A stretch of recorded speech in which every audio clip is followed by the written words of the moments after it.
Hello.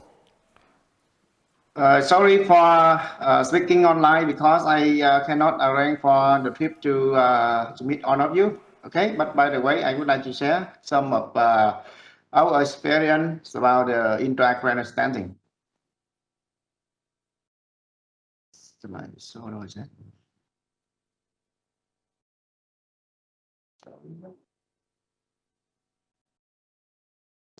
Okay, as you know, in Asia country, we have some other problem. Because we have more than 50% up to 60 to 70%. The underlying disease, we have more intracranial problem than in Western and other countries. You see that even we try to treat with the best medical treatment, we have to accept the percent of 20% of recurrent of stroke every year.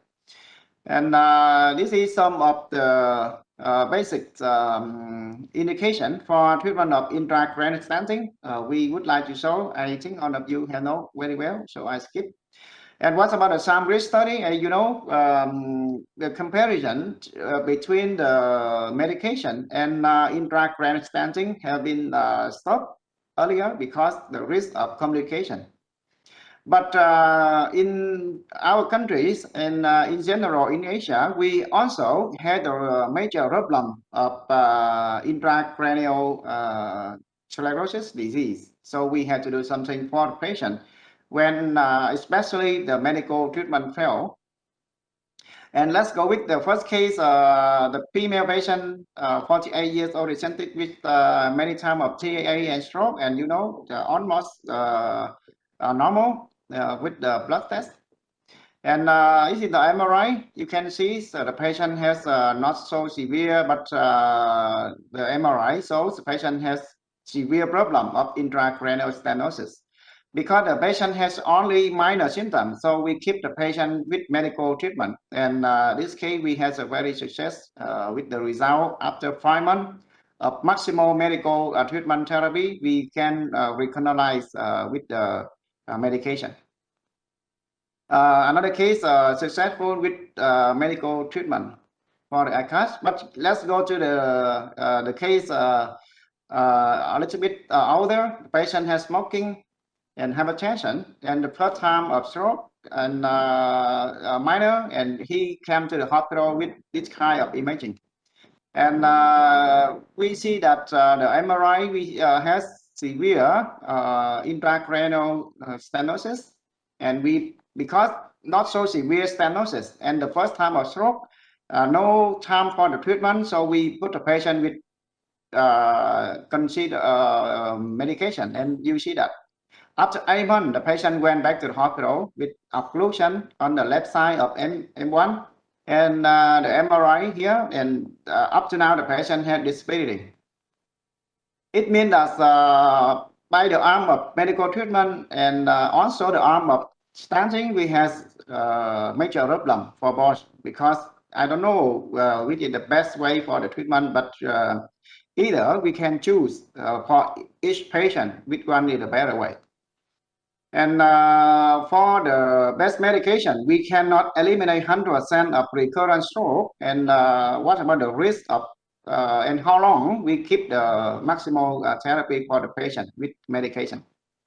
Also, with the ICAD, with the stenting, we have many meetings of intracranial problem with all of the Asian countries. But we cannot answer 100% for intracranial stenting. It's the self procedure, because a lot of things affect the result of intracranial stenting. And the long-term result, restenosis, and also the cost for the treatment, especially in poor countries like Vietnam and other countries in Southeast Asia. When we need stenting in our theory and experience, we need to do something to improve the blood flow, and especially we improve the hemodynamic, the main indication for intracranial stenting.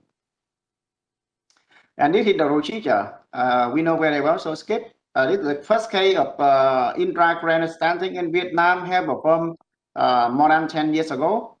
this is the case of many times of stroke and infraction here and here.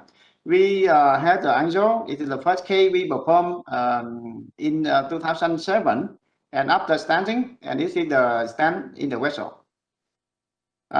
This is another case. Patient went to the hospital with severe stenosis, recurrent stroke, and medical treatment failed. You see that's almost totally occlusion at M1 and ICAD terminal. And this is the imaging. For this case, we don't think the medication can be work more for this patient. So we have to do something to recanalize the vessel.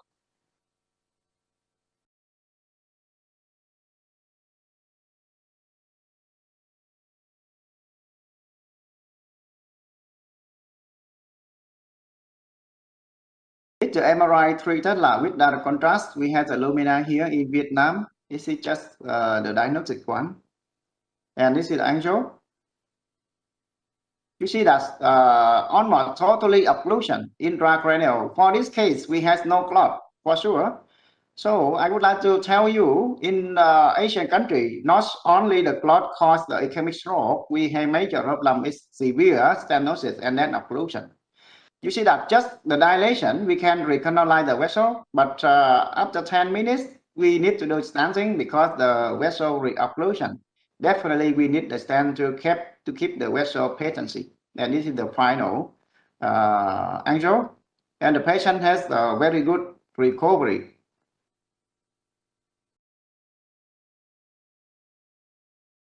You see that after treatment, 10 days, patient has very good recovery. He can work again. And at the time in the hospital, the patient cannot move.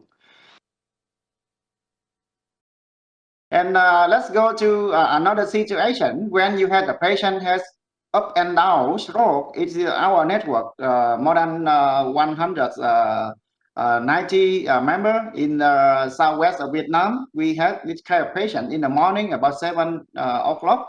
Patient notice of the weakness on the left side, and in the afternoon at 4 p.m. the patient more severe, and he went to the hospital at SIS. And this is the imaging. The patient has almost occlusion on the right side of the M1, and immediately we can do the MRI combined. And then we discuss in the group. You see, we expect the patient have no clot for this case. That's why the thrombectomy or the aspiration, I don't think it worked with this case.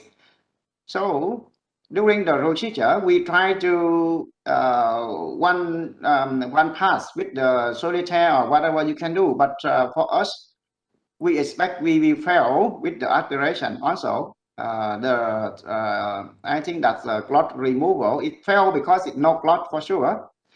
And this is the during procedure. We try to do the aspiration, but you see that after the aspiration, nothing came out, and this is the just dilation with the balloon.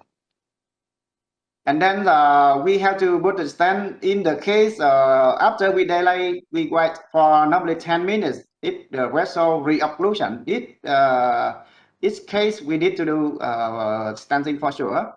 And some of the cases when the patient after 10 minutes, the vessel still kept patency, we just dilate only. No need to do any more stenting for this kind of acute stroke patient.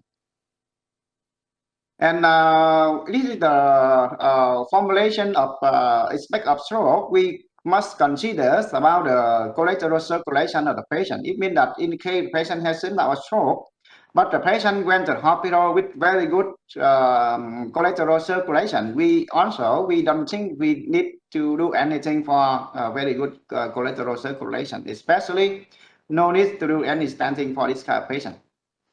And what's about the thrombectomy fail? In our series, we have a lot of cases, and let's go review some of the study to help show.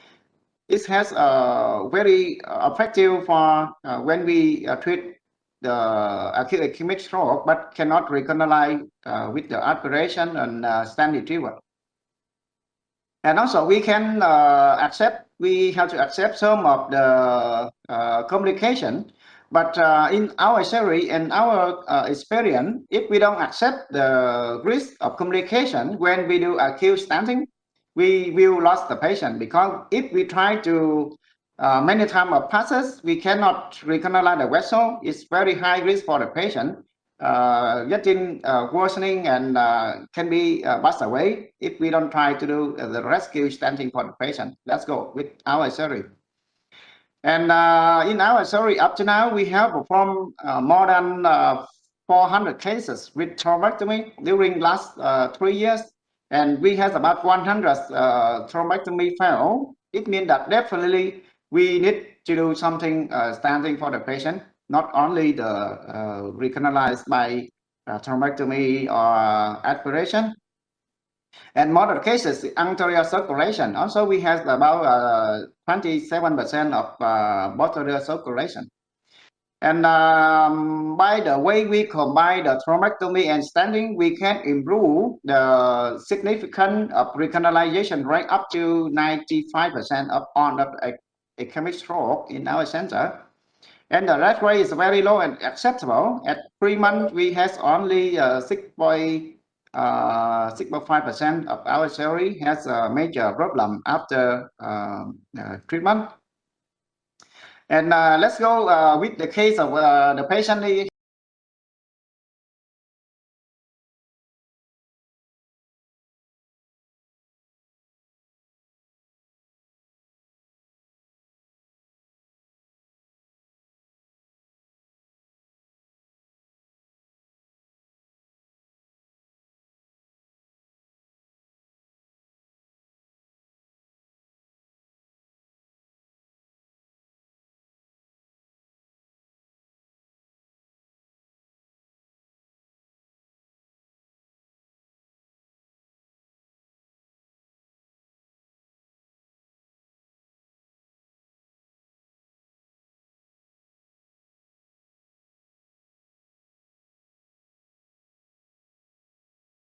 If we try to refill the intracranial stenting, for this case, I think the patient cannot work again, and we need to do something for him to rescue the M1. And this is the way we did. We try to do something, and luckily the patient has a very good successful recanalization. And this is the final result, and very effective. The patient can work after 1 week of the treatment, and right now we can go back to do the surgery for all the patients. It's a very good case to show you. Very young surgeon. Again, some of other cases, when we see the occlusion like this, I don't think the patient has any clot for aspiration. So in this kind of disease, this kind of imaging, we expect the patient must be has underlying disease like ICAD, and we need to do dilation and angioplasty. And if it fails after dilation with the balloon, we need to do something more for patient like stenting. Even we don't want to do any stenting for this kind of disease. It's another case, almost no clot. You will see it lies here, like the imaging. We dilate and then stenting. Some of other cases, because we don't know, and also we don't know why we have a lot of intracranial stenosis problem in Asian country, and almost the thing is almost the same with Taiwan and Hong Kong and some other Asian country. We have the same thing of ICAD problem. Let's go to the conclusion to share with you. I don't think we only have the one way to treat acute ischemic stroke, just aspiration and thrombectomy with the stent retriever. Sometimes we definitely need the stenting. And other for elective cases, sometimes also we should think about when a patient has severe stenosis and large vessel and nearly occlusion, especially and failed thrombectomy. And my question is the big consider when the patient has already the first stroke major, even you will keep the patient with the medication, accept the risk of recurrent stroke up to 20%, or we explain to the patient to go for stenting. In my opinion, we should choose the second point because the patient must be very high risk of death and disability. And with the experience stenting like our center, the risk of complication is very low, less than 2%. We can accept and compare with the SAM risk study. It is a very low complication regarding to the skill and the procedure. Thank you for your attention, and I would like to invite all of you to join our workshop for the interventional training center, including the animal lab and key live case experience sharing. And I think that it will be great if you can join our training section. Thank you for your attention.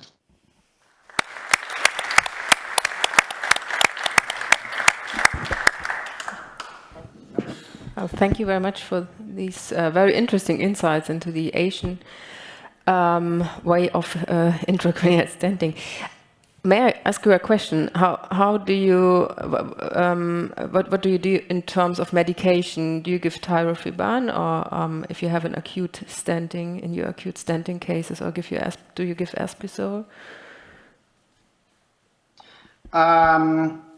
In Vietnam, we try to put loading dose of clopidogrel, 300 milligram, and 2 aspirin with the gastric tube, and 1 hour before the stenting procedure. That's enough to protect the occlusion immediately after stenting.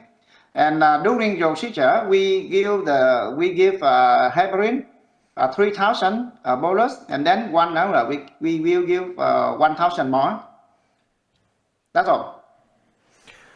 So you give like before every stent retrieval or before every acute stroke intervention, do you give antiplatelets because the chance that you will stent is quite high? Or how do you decide if you give like antiplatelets, aspirin, clopidogrel in advance? At the emergency room, when we have acute ischemic stroke arriving, if we expect high risk of intracranial stenosis problem, we will ask our staff our colleagues to use antiplatelets, and then we proceed the procedure for thrombectomy. If fail, we can proceed with the stenting follow. If we accept the patient who has the IVR-TBA before, we cannot give any antiplatelets. It is the major problem, and also the considering whether we treat all of the stroke patient with IVR-TBA, because in our country a lot of the patient has underlying disease. Okay, understand. Thank you.